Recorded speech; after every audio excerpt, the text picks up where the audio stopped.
მოგესალმებით მეგობრებო, მოკლედ ეხა ვარ იორზე. აი, იური შამაია. ძალიან კარგი ზომა, მოკლედ იორზე თევზაობა შამაიაზე გახსნილია. მოკლედ სადღაც 2 საათის მერე გამოვედი და 2 საათის მერე მაქსიმუმს მიაღწევს ტემპერატურა. უფრო აქტიურობს კიდე ძიურიც იმდენად აღარაა ცივი.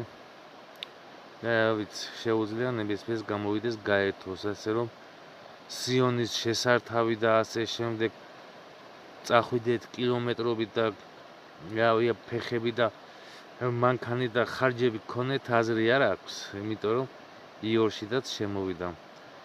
მეტი ზომები მეგონა რომ იქნებოდა, მაგრამ სამწუხაროდ არ იყო. ასე რომ იორში წარმატებულ თევზაობას გისურვებთ. სადღაც 9 საათია მოვედი, 5 ცალი მყავს. ერთი აქეთა, მეორე ცოტა იქეთ. მიგდია, ბადე არ წამოვიღე, არ მეგონა თუ მოვიდოდა, მაგრამ ცელოფანში ჩავყრი. ასე რომ ჩემო მეგობრებო, გამოიწერეთ ჩემი გვერდი და ლაიქეთ და შემდეგ კიდევ საინტერესო ვიდეოებს დაგიდებთ და თუ გამომწერი იქნებთ, რა თქმა უნდა, არ გამოტოვებთ არც ერთ ვიდეოს. მადლობა ყურადღებისთვის.